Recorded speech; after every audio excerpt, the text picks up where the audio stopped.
Hello cancers, आप लोगों के लिए मैं रीडिंग कर्क राशि के लिए आज एक रीडिंग लेकर आऊँगी जो आपकी जुलाई की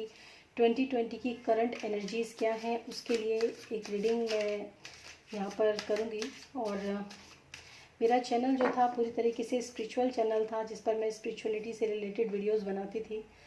तो आप लोगों ने बहुत ज़्यादा रिक्वेस्ट करी मुझसे कि आप जो है टैरो रीडिंग स्टार्ट कीजिए, टैरो रीडिंग आप कीजिए और हमें टैरो रीडिंग भी आपसे जो है वो देखनी है, जाननी है। तो मैंने स्टार्ट किया टैरो रीडिंग करना। ये टैरो कार्ड्स जब मैंने हाथ में लिए और जब मैंने इनको पढ़ना और सीखना शुरू किया तो मैंने ये देखा कि ऐसा कुछ था ही नहीं कि जो मेरे को आता ना हो या मैं जो कुछ सीखूं या फिर मैं जो कुछ देखूं, क्योंकि टैरो कार्ड्स जो होते हैं एक किसी भी सिंगल, अगर हम टैरो कार्ड की बात करते हैं तो एक कार्ड के बहुत सारे मीनिंग्स होते हैं और हमें अंदर से कौन सी आवाज़ आती है जब हम आपके लिए रीडिंग करते हैं या फिर आपके लिए कोई भी एनर्जी को चेक करते हैं तो हमें अंदर से कैसी आवाज़ आती है ये उससे डिपेंड करता है उस पर। तो ये जो है मैं एक आज आप लोगों के लिए कैंसर्स यानी कर्क राशि के लिए मैं एक रीडिंग जो है करंट एनर्जीज़ आप लोगों की इस वक्त क्या हैं और मैं इसे चेक करूँगी 2020 जुलाई के लिए। तो फिर चलते हैं, शुरू करते हैं। Current energies July 2020 for cancers. Current energies July 2020 for cancers कर्क राशि के लिए। Current energies for July 2020 cancers के लिए उनकी करंट एनर्जी क्या है हमें चेक करके देखना है। चेक कर बताइए प्लीज़ गॉड, कैंसर्स के लिए करंट एनर्जीज़ क्या है इस वक्त जुलाई के महीने में। Okay, first, second, third. Okay, page of cups. Recent past की ये एनर्जी आप लोगों की हो सकती है जो कि मैं अभी आप लोगों के साथ जो इसके बारे में बताऊंगी। ये एक इमोशन से भरा हुआ पेज ऑफ कप्स यानी कि एक नई जो शुरुआत होती है, एक जैसे कोई टीनेजर बॉय होता है और वो अपने इमोशंस को देखता है, उस तरह की ये कार्ड की रीडिंग जो है वो निकल कर आई है। तो ये जो कार्ड है ये थोड़ा सा इमेच्योर एनर्जी को शो करता है। एक ये टीनेजर वाले जो लोग होते हैं ना, जो लोग जैसे किसी कोई टीनेजर अगर आपको किसी भी तरह का ऑफ़र करता है, आप समझदार हैं तो आपको हंसी आ जाती है। या फिर एक जैसे मैं अगर ट्विन फ्लेम्स की बात करूँ या सोलमेट्स की बात करूँ तो जो एक डिस्टॉर्टेड मैस्कुलिन जो होता है, जो अपने रिलेशनशिप के लिए कमिटेड रह नहीं पाता और ये उसकी कोई जानबूझकर वो नहीं करता है, एक्चुअली वो इतना न्यू होता है, उसको कुछ पता ही नहीं होता। जैसे एक बच्चा जब टीनेजर में जाता है और किसी लड़की से फ्रेंडशिप करता है तो वो सब कुछ उसके लिए नया होता है, उसको एक्चुअली कुछ पता ही नहीं होता। या फिर अगर हम करियर और फाइनेंस की बात भी करते हैं तो भी उसमें यही आता है कि जो भी आप काम शुरू कर रहे हैं या जो भी आप काम शुरू करना चाहते हैं, इमोशनली आप अभी उस काम को भी आप इमोशनली ही देखते हैं। जो प्रैक्टिकल जो होता है वो चीज़ जो है वो आपके अंदर नहीं है। ये रिसेंट पास्ट की एनर्जी हो सकती है या इस समय पर एट प्रेजेंट भी कुछ लोगों के लिए ये रीडिंग रेजोनेट कर सकती है। तो ऐसी कुछ योजनाएं, ऐसा कुछ ऑफ़र या तो आपको कोई कर रहा है या फिर आप किसी को इस तरह का ऑफ़र कर रहे हैं जो कि बिल्कुल एक इमेच्योर जो बिहेवियर है उसको दर्शाता है। और अगर रिलेशनशिप की बात करूँ तो रिलेशनशिप में भी इसमें कोई ख़ास जो है वो दम नहीं है। और ज़िंदगी के बारे में ज़्यादा कोई जो भी कोई ये पर्सन है या आप ही, मैं अगर आप ही की बात करूँ या आपकी ज़िंदगी में भी कोई ये ऐसा इंसान हो सकता है जो आपको बहुत ही फुलिश सा ऑफ़र दे रहा हो सकता है आपको कुछ अच्छा भी लग रहा हो। तो जो इंसान ज़िंदगी के बारे में ज़्यादा जानता ही नहीं है तो वो इंसान कैसे आप लोगों को कोई भी सही ऑफ़र दे सकता है। या फिर ये एक तरह का आर्टिस्ट का कार्ड भी है। अगर जैसे पेंटर होते हैं, सिंगर होते हैं या फिर इस तरह की जो जिस ऐसे ऐसे काम जिसके अंदर प्रैक्टिकल होके काम नहीं चलता, जिसके अंदर इमोशंस अगर हों तो ही काम चलता है। तो इस तरह की एनर्जी जो है वो मैं देख पा रही हूँ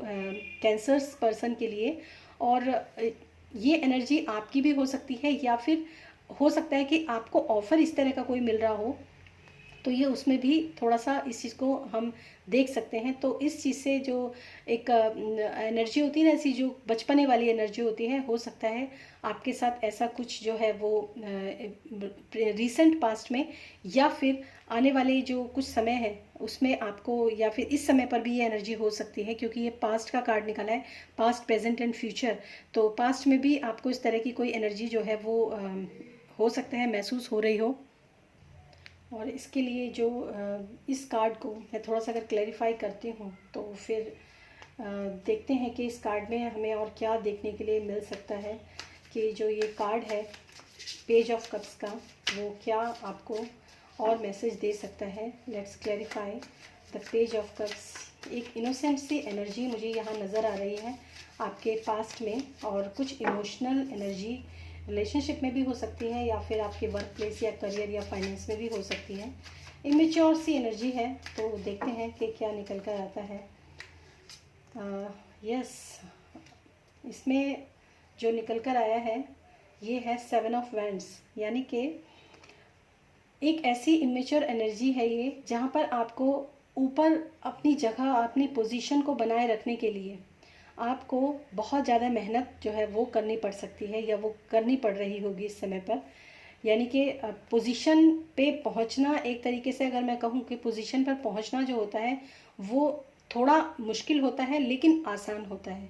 लेकिन उस पोजीशन पर बने रहना ये सबसे ज़्यादा मुश्किल जो होता है लोगों के लिए होता है, क्योंकि कहते हैं ना कि तख्ता कभी भी पलट सकता है। यानी कि अगर चाहे मैं रिलेशनशिप की बात करूं तो रिलेशनशिप में भी, और अगर मैं करियर या फाइनेंस की बात करूं, जैसे आप हो सकता है आप अपने किसी अच्छी पोजीशन पे आप अपने पहुंचे हों अपनी फैक्ट्री या कंपनी के अंदर, या अपनी जॉब के अंदर, अगर आपने कोई बहुत अच्छा कोई स्टेज जो है वो आपने अचीव की है अपने वर्क प्लेस पर, तो अब वहाँ पर आपको थोड़ा सा जो है ये कार्ड ये कहता है कि वहाँ पर आपको थोड़ी सी जद्दोजहद करनी पड़ेगी, थोड़ा सा आपको मेहनत ज़रूर करनी पड़ेगी उस जगह पर बने रहने के लिए। हो सकता है ये आप में से, इन दोनों में से कोई भी कार्ड आपकी जो रिसेंट पास्ट की एनर्जी है उसमें हो, या फिर ये इस वक्त प्रेजेंट की एनर्जी भी बहुत लोगों के लिए हो सकती है। इसके बाद जो सेकंड कार्ड है जो प्रेजेंट के लिए निकला है वो है व्हील ऑफ फॉर्च्यून का कार्ड। ये कार्ड अपने आप में जो है कंप्लीशन का कार्ड है। व्हील ऑफ फॉर्च्यून का मतलब इसके बहुत सारे मीनिंग्स होते हैं। जैसे अगर मैं इसमें 4 एलिमेंट्स बने हैं और चारों में जो बुक्स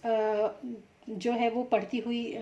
जो इमेजेस हैं वो सब बुक्स ही पढ़ रहे हैं, और यानी कि अपनी जो है नॉलेज जो है उसको गेन करने की कोशिश कर रहे हैं। और व्हील ऑफ फॉर्च्यून का कार्ड होता है कि किसी भी चीज़ का जो एक समय का जो चक्र होता है वो हमेशा ही घूमता रहता है, वो कभी रुकता नहीं है। और अगर मैं बात करूँ यहाँ पे जो इमेच्योर एनर्जी जो आपने देखी, जिसको अभी कुछ पता ही नहीं है ज़िंदगी के बारे में, तो सेकंड कार्ड ये है कि अब आपका टाइम आया है उन चीज़ों को स्टडी करने का, या फिर उन चीज़ों के बारे में जानने का, उन चीज़ों को सीखने का, और उन चीज़ों के बारे में थोड़ा सा सोच विचार करने का समय जो है वो अब आया है। और इस समय को आपको थोड़ा सा ध्यानपूर्वक बिताना चाहिए, जहाँ तक हो सके सेंटर, मतलब जैसे कहते हैं ना एक पहिया जब घूमता है तो जो किनारा जब घूमता है उस पहिए का, तो वो आदमी जो होता है गोल गोल घूमता है, लेकिन अगर वो जो इंसान होता है अगर वो बिल्कुल सेंटर में खड़ा हो जाता है तो वो जो धुरी यहाँ की जो एक्सिस पे अगर वो खड़ा हो जाता है तो वो अपनी जगह पर फिक्स रहता है। तो अगर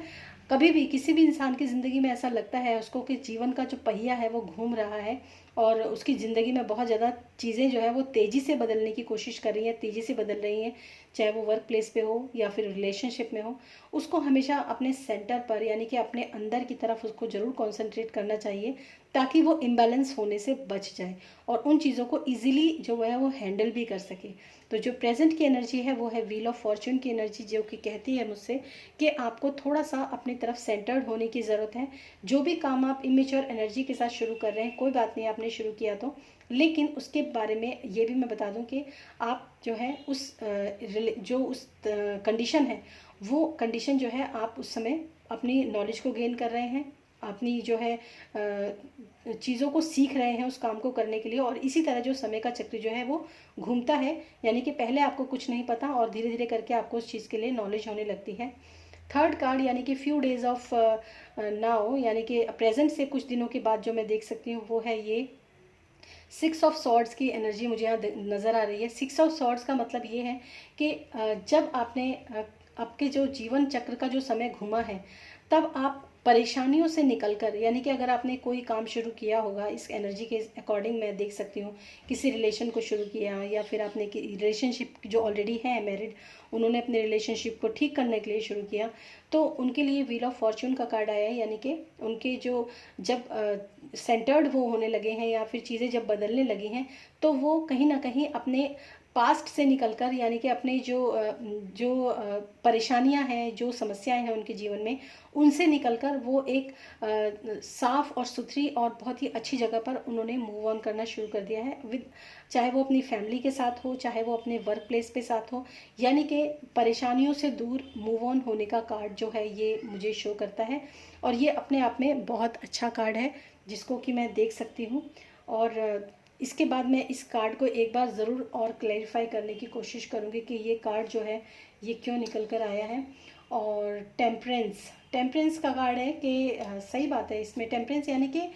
आपको अपने लाइफ के अंदर अगर आप अपने लाइफ में परेशानियों से दूर होना चाहते हैं, यानी कि जो भी परेशानियां आपके जीवन में है उनसे आप बचना चाहते हैं, तो आपको अपनी ज़िंदगी के अंदर बैलेंस को बनाकर रखना बहुत ज़रूरी है। जब आप, मैंने इसमें कार्ड में बोला ना, आप सेंटर्ड होना शुरू करेंगे,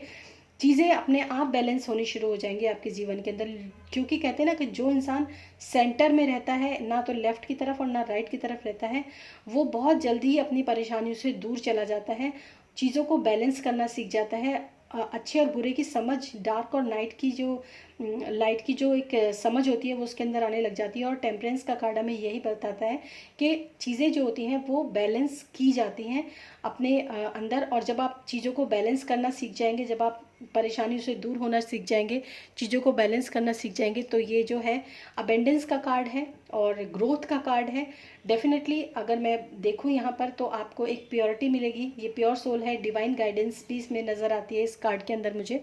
तो एक ये चीज़ें जो होती हैं ये डिवाइन के द्वारा होती हैं। और हो सकता है आप में से कुछ लोगों को ये रीडिंग रेजोनेट करे और कुछ को ना भी करे, क्योंकि एक जनरल रीडिंग है। लेकिन ये कार्ड यही बताता है कि अगर आप अंदर से सेंटर होना सीखेंगे, चीज़ें जो बदल रही हैं उनके प्रति साक्षी बने, लेकिन उनके दृष्टा बने, लेकिन उनके अंदर बहुत ज़्यादा इन्वॉल्व ना हो। कोई भी चीज़ अगर आपने इमेच्योरिटी से शुरू की है तो उसके लिए आप थोड़ी सी नॉलेज ज़रूर गेन करेंगे, जिसके कारण समय का पहिया ज़रूर घूमेगा, लेकिन आपको सेंटर्ड रहना है। जब आप सेंटर्ड रहेंगे तो चीज़ें अपने आप बदलेंगी। चीज़ें जो है ख़राब सिचुएशन से एक अच्छी सिचुएशन की तरफ जाते हुए मैं इस कार्ड में देख सकती हूँ। और जब चीज़ें सही ख़राब चीज़ों से सही दिशा की तरफ बढ़ना शुरू कर देती हैं तो चीज़ें अपने आप बैलेंस, तो देखते हैं, आप देख रहे हैं कि ये डिवाइन है, ये डिवाइन एंजल है और ये चीज़ों को खुद से ही बैलेंस कर रहा है। इमोशनली ये चीज़ें, फर्स्ट कार्ड भी इमोशंस का कार्ड है और ये जो लास्ट मैंने निकाला ये भी इमोशंस का ही कार्ड है, और उसके नीचे वाटर भी है जो कि इमोशंस को ही डिनोट करता है। तो जब आपके साथ ऐसा कुछ होता है तो डिवाइन खुद आपके इमोशंस को बैलेंस करने की कोशिश पूरी करता है, जब आप खुद अपने आप को इस चीज़ों से निकालने की कोशिश करते हैं। क्योंकि जब तक आप किसी चीज़ के लिए कोशिश नहीं करेंगे तब तक भगवान भी, कहते हैं ना कि पहले खुद की मदद करना सीखो तभी तो भगवान आपकी मदद करना शुरू करेगा ना। बैठे बैठे अगर हाथ पे हाथ रख के बैठे रहेंगे तो भगवान भी क्या कहेगा कि आप जब अपनी ही मदद नहीं कर सकते तो फिर मैं तुम्हारी क्या मदद करूँगा। तो सबसे पहले जो कदम है वो खुद उठाना चाहिए। यहाँ आप देख सकते हैं कि ये एक आदमी है जो नाव से उथले पानी से एक शांत पानी की तरफ जा रहा है, यानी कि एक शांत इमोशन की तरफ जा रहा है। और ये कार्ड है 6 ऑफ सॉर्ड्स का, जिसमें वो अपने साथ अपनी फैमिली, अपने पार्टनर, अपने कुलीग्स, सब चीज़ों को जो है वो अगर हम कुलीग्स की बात करें या अपने पार्टनर की बात करें, लाइफ पार्टनर, लवर की बात करें, तो वो एक ख़राब माहौल से एक अच्छे माहौल की तरफ जाने की कोशिश कर रहा है। और जब वो ऐसा करता है तो डिवाइन की तरफ से बैलेंसिंग उसको ज़रूर मिलती है, ग्रोथ मिलती है, सफलता मिलती है और अवेंडेंस भी मिलती है, और डिवाइन का आशीर्वाद भी हमेशा उसके साथ रहता है। तो ये थी रीडिंग कर्क राशि वालों के, यानी कि कैंसर्स के लिए। उम्मीद है आपको ये रीडिंग पसंद आई होगी, कुछ को रेजोनेट हुई होगी, कुछ को नहीं। फिर मिलूंगी मैं नेक्स्ट वीडियो में, तब तक के लिए नमस्कार।